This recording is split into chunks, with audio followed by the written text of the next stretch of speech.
Pathakrit, when we talk about India importing 80 to 85% of its crude, with inflation directly linked to these energy prices, can any government afford to take a purely geopolitical decision detached from actual economic realities on the ground? If Russia is abruptly reduced from India's oil basket, who absorbs the shock essentially? And what's your opinion on what the US ambassador said today?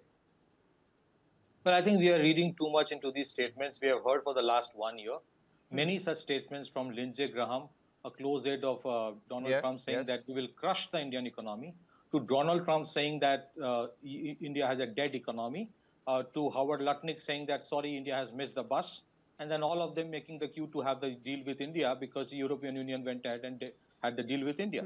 So even today, when we are talking, India still procures 1 million barrel, more than a million barrel a day from Russia. As the ambassador mentioned, it's far more than what we used to procure before 2022. The bigger question is this: are we abandoning Russia? The answer is no. There is no question of abandoning Russia, and we have always believed that you can have good relation with both the Western world and the Russians. It's a very important question that has to be answered by the Americans. That why is it that till date they could not replace the European demand of oil and gas with American gas and oil? They could not. And why is it that till date they haven't imposed any sanctions on Russian oil? There is no sanction on Russian oil imposed by the Americans. There is only sanction on two particular companies. And there are many other companies which are now supplying the oil, which America is okay with. So let's understand, just before the parliament session started, the United States comes out with a unilateral fact sheet. They use the word commits. India commits to buy $500 billion of American products and all that. And suddenly there was a nudge from the Indians, and they replaced the word commit with intent. Yes. So I think these are pressure tactics. We should not read too much. And let me put it this way: the agreement as of yet is only on a framework. The trade deal is not operational. But Pathakrit, help the viewers also understand. You're making credible points. Help the viewers also understand what happens to this oversight mechanism then that the United States has put on us. Are we to believe that it is actually working? You rightly pointed out we're still buying Russian crude. So what happens next? Are the tariffs going to come back? Some other sort of tariff tirade is on the cards?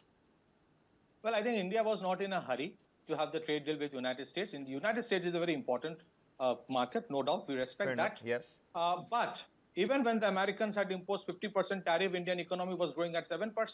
India is not an export-driven economy.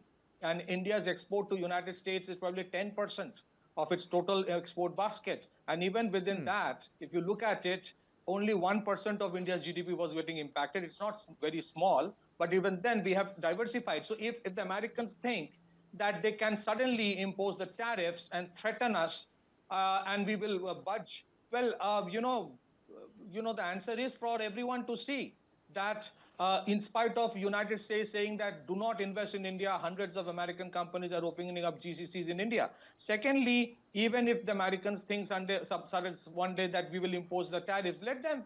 If it helps them, let them. Because you have already have a massive trade deal with the European Union. You have a massive trade deal with United Kingdom. There are many other trade deals coming up. So these are pressure tactics. Why? Because the BRICS presidency of 2026 is with India. Yeah. There is a massive BRICS summit which is going to happen later this year in October and November.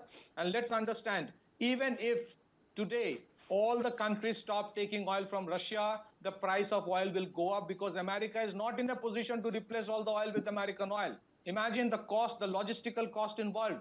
Otherwise, if they were in a position to do this, they would have imposed sanctions on the Russian oil. Last but not the least, I think these statements, these kind of actions, they must understand it is pushing countries to procure more gold and gradually moving towards a non-dollar payment mechanism. This is not something which is helping the Americans. They threatened European Union that we will take Greenland. You have to pledge $1.5 trillion of procurement from us. Invest into American market. What happened? The European Union suspended the trade deal. Today, you don't see Donald Trump threatening Greenland anymore. So I think there are limits to these threats. United States is a very important market. We deeply respect the United States.